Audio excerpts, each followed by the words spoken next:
Aujourd'hui, nous allons voir les différentes manières d'approcher sa bipolarité. Est-ce qu'on est dans le déni ou l'acceptation? Et à quel point cette approche va nous catégoriser dans notre bipolarité. Hello et bienvenue sur Parole de bipolaire, un lieu d'échange autour de la bipolarité. Moi, c'est Julien, un coach spécialisé sur la bipolarité. Et moi, c'est Clément, le fondateur d'Upstage, pour vous aider à vous accompagner dans la bipolarité. Aujourd'hui, on va voir les différents types de bipolarité et comment est-ce qu'on les perçoit. On voit trois types d'approches lorsqu'on a entendu qu'on était bipolaire.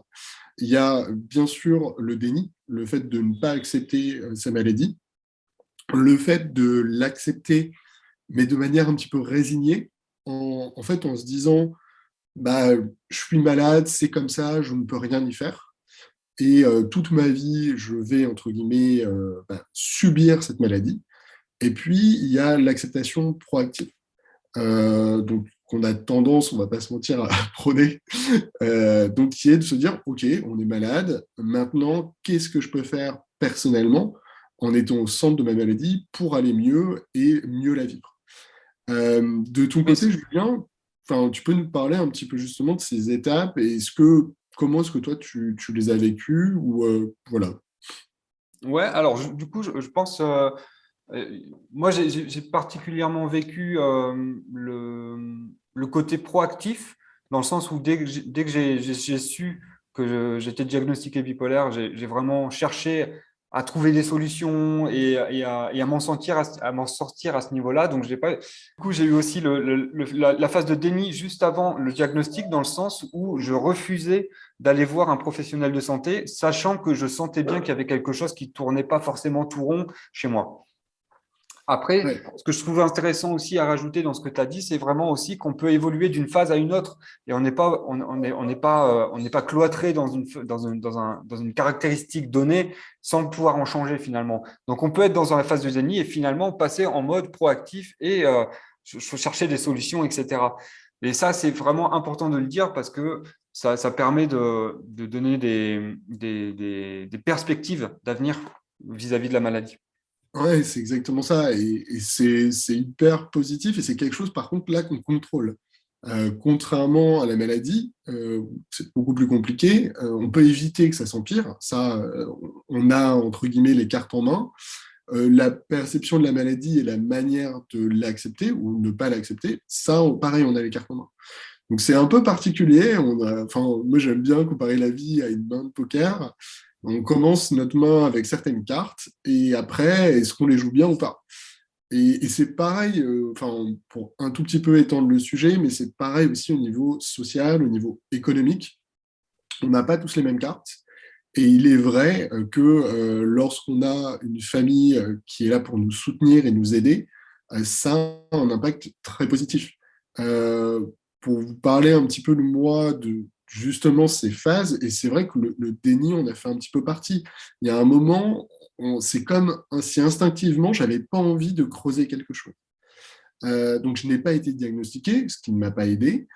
Mais je n'avais pas non plus la volonté de creuser en profondeur quelque chose avec cette peur un petit peu de savoir. Et Mm. ensuite, suite à mon diagnostic, là, ça a été un peu une révélation et j'ai tout de suite été proactif. Mais j'ai eu la chance, et je pense qu'il faut le dire, d'avoir une famille qui était là pour me soutenir, d'avoir une copine qui était là aussi pour me soutenir, et de pas avoir non plus pas de soucis économiquement. Et toutes ces choses-là font que je n'ai pas peur de payer mon loyer. Je sais qu'en cas de besoin, j'ai quelqu'un pour me tendre la main. Et ça a un impact énorme. Et c'est pas à sous-estimer. Et pareil, c'est des choses sur lesquelles on peut travailler, même si certains ont des meilleures cartes que d'autres. Yes. Comme tu dis, c'est hyper important l'environnement dans lequel on va vivre et les cartes qu'on nous a données. On a tous des cartes différentes, mais après, c'est vrai qu'on peut, c'est comme tu dis, c'est comme au poker, on peut changer de carte, on peut jouer avec les cartes différemment et c'est ça qui est hyper intéressant aussi et c'est pour ça qu'il faut garder espoir aussi vis-à-vis de cette maladie. Et n'hésitez pas à nous soutenir aussi en mettant un petit pouce j'aime, un petit pouce bleu, et ça nous aidera à continuer notre travail. Ouais, c'est hyper intéressant parce que c'est vrai qu'en approfondissant ce sujet-là, personnellement, moi, je me suis rendu compte que j'étais pas assez éduqué sur le sujet. Et vraiment, c'est pour ça qu'on a souhaité le faire, parce que c'est encore compliqué et c'est dur d'aller chercher ces informations, comme l'a très bien fait Julien sur justement la littérature scientifique. Voilà, enfin, n'hésitez pas à nous dire aussi est-ce que vous voulez du contenu un peu plus de vulgarisation, où là on était un petit peu moins dans nos expériences personnelles, afin de savoir si ça peut être pertinent. Et merci beaucoup Julien d'avoir pris le temps justement d'avoir travaillé cette littérature scientifique. Il y a peut-être des choses aussi qu'on a oubliées, donc n'hésitez pas à nous l'ajouter en commentaire, peut-être des sources, parce que nous, ce qu'on a pu voir, c'est qu'entre des sources américaines, des sources françaises, et puis selon les sites internet, c'est très différent. Donc voilà, on est toujours aussi en train d'apprendre, donc n'hésitez pas à nous dire aussi ce qu'on peut améliorer. Euh, N'hésitez pas aussi à nous soutenir sur la chaîne en mettant un petit pouce j'aime, en nous mettant un commentaire, en nous envoyant un message aussi. Ça nous fera plaisir de discuter avec vous et de partager au sujet de la bipolarité ou d'autres choses, même si vous êtes proche de bipolaire. Alors, du coup, aujourd'hui, ce qu'on a pu voir, c'est qu'il y a différentes manières d'approcher sa bipolarité. On va avoir d'un côté, bien sûr, le déni. Donc là, c'est plus compliqué parce que, bien sûr, il y a beaucoup moins de suivi médical, difficilement le fait d'accepter des médicaments. Donc, on ne va pas rentrer dans le détail, mais vous voyez bien le souci.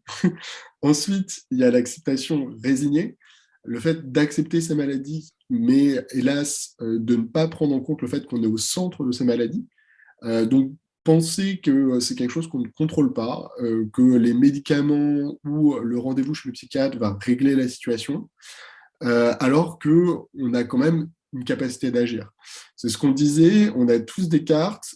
Après, ces cartes, elles sont bonnes ou mauvaises, et c'est vrai que dans notre cas, on a un peu moins de chance parce que le fait d'être bipolaire nous aide pas toujours, mais on peut bien jouer notre jeu. Et c'est là où justement il y a l'acceptation proactive, où on peut faire de très belles choses et justement réussir à réussir professionnellement, personnellement, parce qu'on est proactif et que justement notre maladie, on la combat et on trouve des solutions pour bien jouer nos cartes et réussir notre vie. Voilà donc les différents types d'acceptation. N'hésitez pas à vraiment construire ça. C'est quelque chose où vous pouvez avoir justement une possibilité de changer les choses. Yes. Merci à tous pour votre temps. N'hésitez pas, si vous voulez aussi approfondir le sujet, à regarder la vidéo sur le diagnostic. Et tout simplement, une très belle journée à vous et au revoir. Ciao, ciao.